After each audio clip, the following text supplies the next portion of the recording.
आज इस अवसर पर जो दूसरा विषय है, प्रधानमंत्री जी ने जिस प्रकार से जो पिछला लगभग 1 वर्ष से गतिरोध चल रहा था, कुछ किसान नेताओं ने किसानों के बारे में जो 3 बिल पारित करके कानून बनाए गए थे, यद्यपि वो जो बिल हैं किसानों के हित में थे, किसानों की भलाई के लिए थे, खास करके छोटे किसान, मध्यम दर्जे के किसान उनको बहुत लाभ होने वाला था।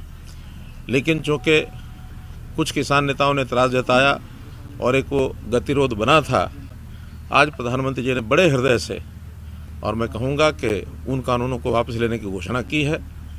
और इसमें अब चूँकि देश के प्रधानमंत्री लोकतांत्रिक पद्धति से जो व्यवस्थाएं अपने यहाँ होती हैं, उनकी इस बात के ऊपर विश्वास करते हुए जैसे ही लोकसभा का सेशन शुरू होगा, उस समय इनको विधिवत तौर पर संसद में रख करके इनको वापस लिया जाएगा।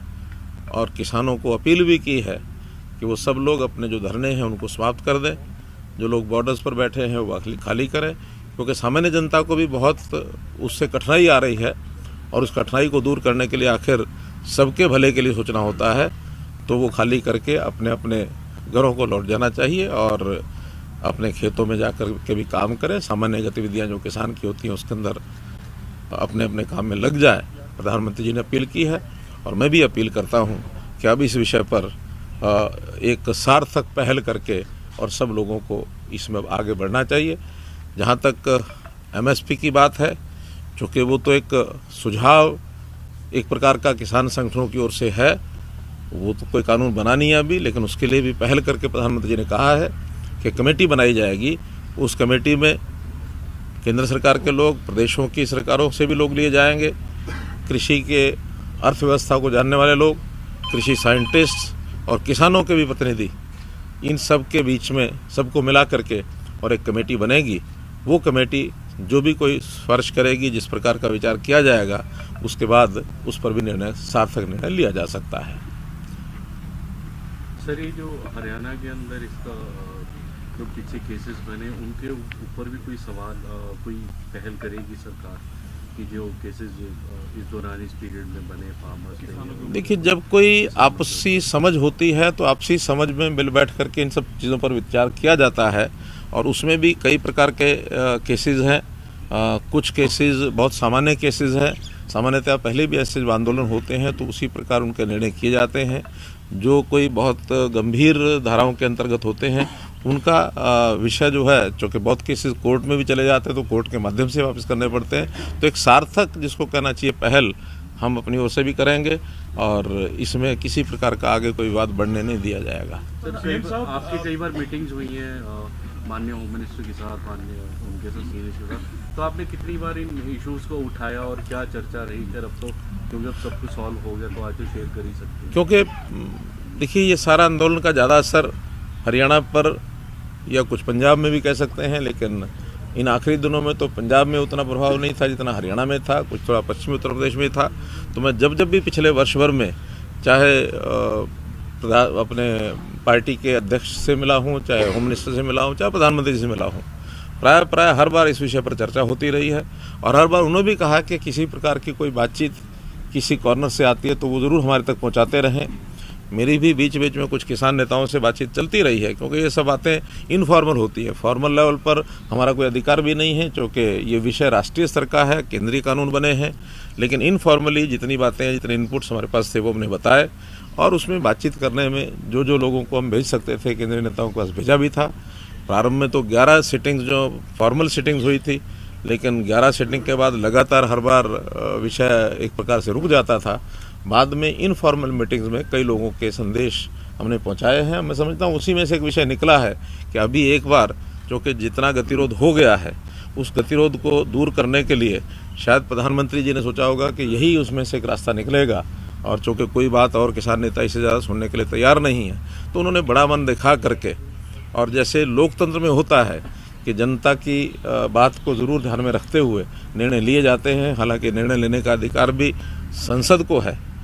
तो प्रधानमंत्री जी के नेता हैं, तो नेता के नाते उन्होंने कहा है, तो निश्चित रूप से संसद में 29 तारीख को जैसे लोकसभा का सेशन होगा तुरंत उसमें इसको निर्णय को स्वीकार किया। सीधी प्रतिक्रिया अभी तक इस पर नहीं थी। उन्होंने कहा कि कल वो बैठक करके अपना फैसला देंगे।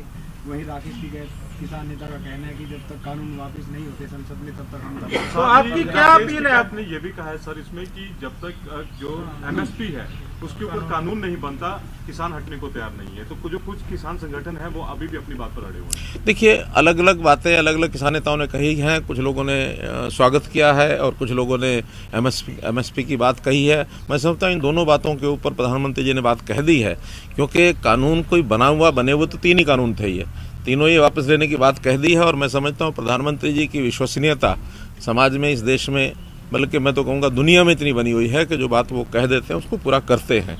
इस पर तो कोई चिंता किसान नेताओं को करनी नहीं चाहिए कि एक बार जब कह दिया है तो निश्चित रूप से यानी होगा ही।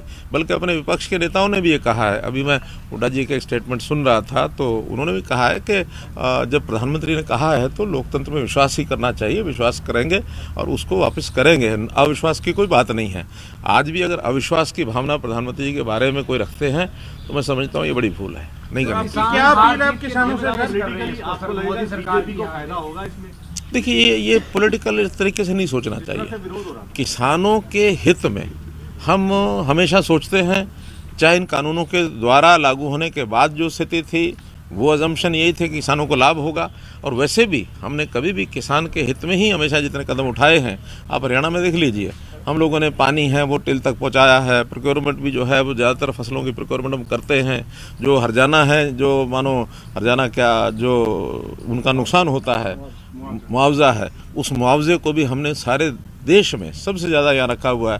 पहले ये 12,000 रुपये एकड़ था, हमने उसको 15,000 रुपये एकड़ कर दिया है, 10 का 12.5 कर दिया है।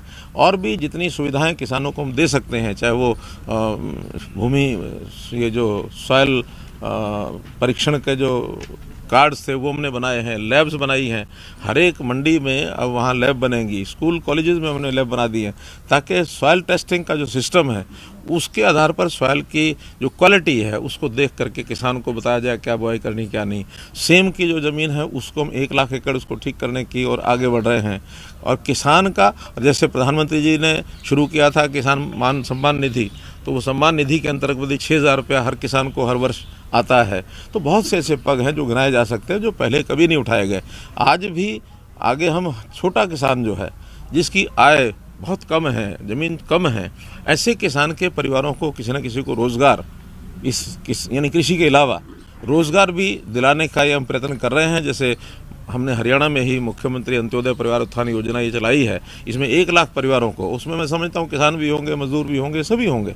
तो ऐसे परिवारों को रोज़गार दिलाने की हमारी मुहिम चल रही है। आज भी उसके लेकर के मेरी बैंक्स के साथ मीटिंग है, जो हमारी स्टेट लेवल बैंकिंग कमेटी है, ताकि उनको ऋण मिल सके, उनको रोज़गार करने के लिए काम हो सके।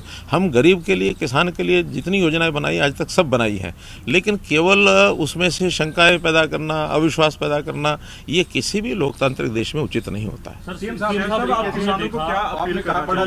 सरकार थी, चाहे केंद्र सरकार की बात करें, राज्य सरकार की बात करें, लगातार कृषि कानूनों के साथ समर्थन में खड़े हुए थे आप लोग। अभय चौटाला ये भी कह रहे हैं कि एक प्रस्ताव हरियाणा विधानसभा में आप लेकर के आए थे, उसे भी वापस कराएंगे, जो कि इनके समर्थन में था। एकाएक ऐसा क्या हुआ कि प्रधानमंत्री सामने आए और वापस ले लिया?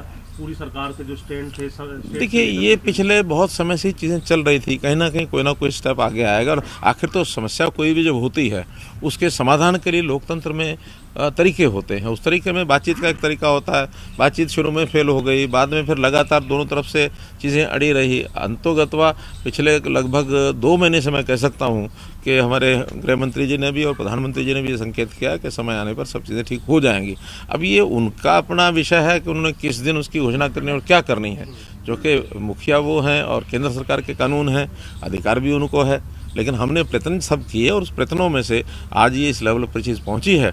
अभी भी कोई बातें अगर बची हैं तो उसको भी बैठ करके आगे, पंजाब के चुनाव से जोड़ के भी देख रहे हैं। ऐसा नहीं है, लोकतंत्र में चुनाव तो हर समय आता है।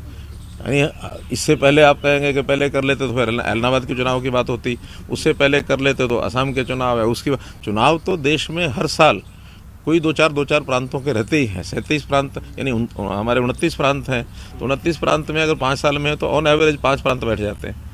6 प्रांत बैठ जाते हैं। तो इसलिए ये चुनाव तो कभी ना कभी कोई ना कोई आते रहते सीएम हैं। साहब, आपने कहा बड़ा दिल दिखाया है पीएम मोदी ने और उन्होंने ये भी कहा कि कहीं ना कहीं वो समझाने में विफल रहे और इसके लिए माफी भी मांगी है। इस दौरान किसानों की मौत हुई 800 के करीब, हरियाणा के भी कुछ हैं, उनके लिए हरियाणा सरकार किस तरीके का कोई विचार करेगी?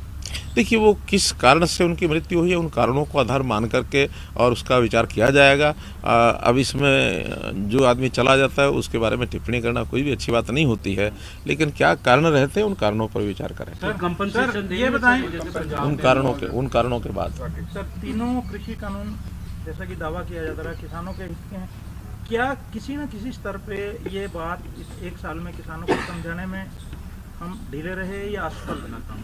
देखिए, प्रधानमंत्री जी ने स्वयं माना है कि कहीं ना कहीं हमारी तपस्या में कोई कमी रह गई है कि हम उनको समझा नहीं पाए, ये तो उन्होंने माना है।